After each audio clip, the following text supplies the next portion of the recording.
According to Forbes, the global gaming industry is worth around $80 billion, with some predicting that by the year 2017 it will be worth a staggering $90 billion. In comparison to Hollywood, this is huge. Iron Man 3, the biggest grossing movie in 2013, made $1.2 billion worldwide. Grand Theft Auto 5 made that total in just 3 days. If we compare that again to the music industry, in 2013, the music industry sales were worth half that of the total video game sales. The main reason for this amazing record is the huge increase in technology, resulting in lifelike video games in which you feel like you are in the game. However, the first video game, as identified by Kirsch, was released in 1962, in which two spaceships battled to the death. This theme of death is prevalent throughout the majority of popular video games. Grand Theft Auto, Call of Duty, and Assassin's Creed are all centered around killing to complete the game.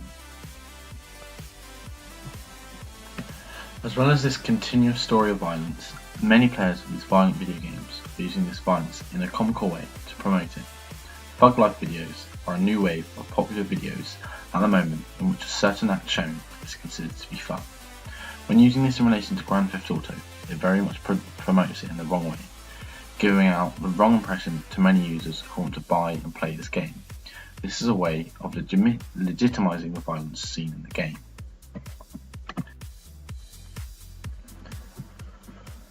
GTA isn't the only game which has a comical violence side to it. Perhaps the most famous game for this is Saints Row, a game in which you can go around with a dildo bat, beating people up and eventually killing them. Violence isn't the only form of transgression shown in video games. Another huge part of transgression in gaming is sex.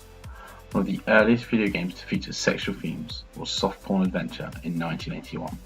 The aim of this game was to sleep with as many women as possible and become the ultimate stud. This theme meant sleeping with women developed throughout the 1990s and 2000s with games such as Gals Panic, Cannon, Red Light Center, Playboy the Mansion, and the series of GTA games. These games, along with the violent games such as Mortal Kombat, Call of Duty, and GTA, led to self-regulation and rating systems for games. This meant the games had to abide to a certain set of rules to be released to the public for sale. The games would also have to have warnings on them showing what type of content they contained. The aim of this rating system was to improve protection against online gaming content and to educate parents on how to ensure safe online play.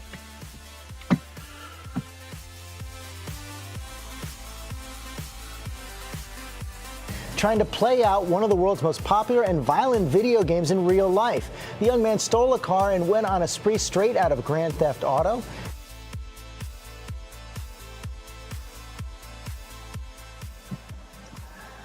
The common sense view, as identified by Craig Anderson and Wayne Warburton, is that violent video games do cause an individual to be violent and go on rampages like Zachary Burgess. Luckily this time, no individuals were seriously hurt or left dead.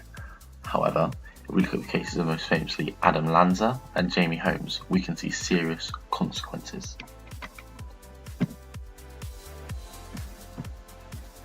According to reports by the Daily Mirror, both Lanza and Holmes used the same gun as shown in Grand Theft Auto 5. As a result of this, both killers' rampages were blamed on their excessive play on the infamous game. Too much of this infamous game can cause them to be taken away from reality because they've already created their own reality in this game. This leads to a blurring between reality and fantasy, where the individual doesn't know the difference between punishing someone with a mild electric shock and a gunshot. Both have obvious different outcomes. Both of these circumstances created a huge moral panic about violent video games and how they should be controlled. It raised a huge debate on how a young guy could commit such an awful act with no such previous record or outbursts of violence. As a result of this, the media came to the conclusion that it was their obsession with this game that caused their acts, as there are no other parameters of their behaviour to blame.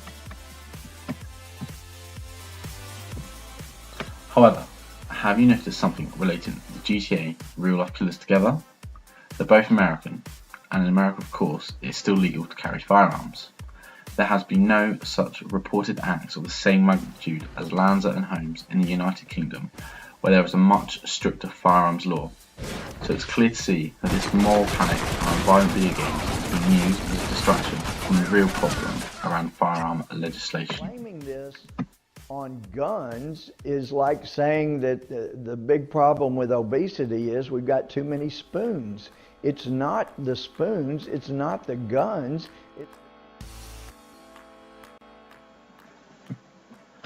Louis Gomet's view is one shared by many people across America and even across the UK, that these violent video games cause individuals to commit such horrendous acts.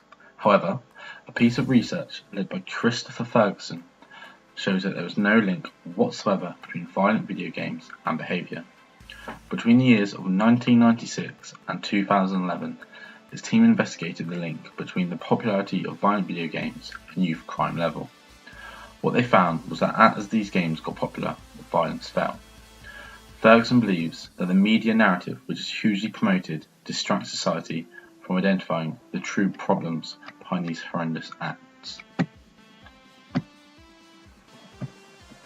Therefore, it could be said that violent video games allow youths the ability to release their anger and frustration on these video games rather than in real life, resulting in much less violent acts as backed up by Ferguson's report. However, as it is clear to see with Lanza and Holmes, perhaps a consequence of these games is that when they do happen, they seem to be on a more horrific scale than ever before. Clearly, from Ferguson's report, it is wrong to keep on proceeding with this anti-video game agenda when recent research shows no link between them and behaviour. Instead, the pressing issues of mental health, poverty, education, and proper socialisation should be explored to stop these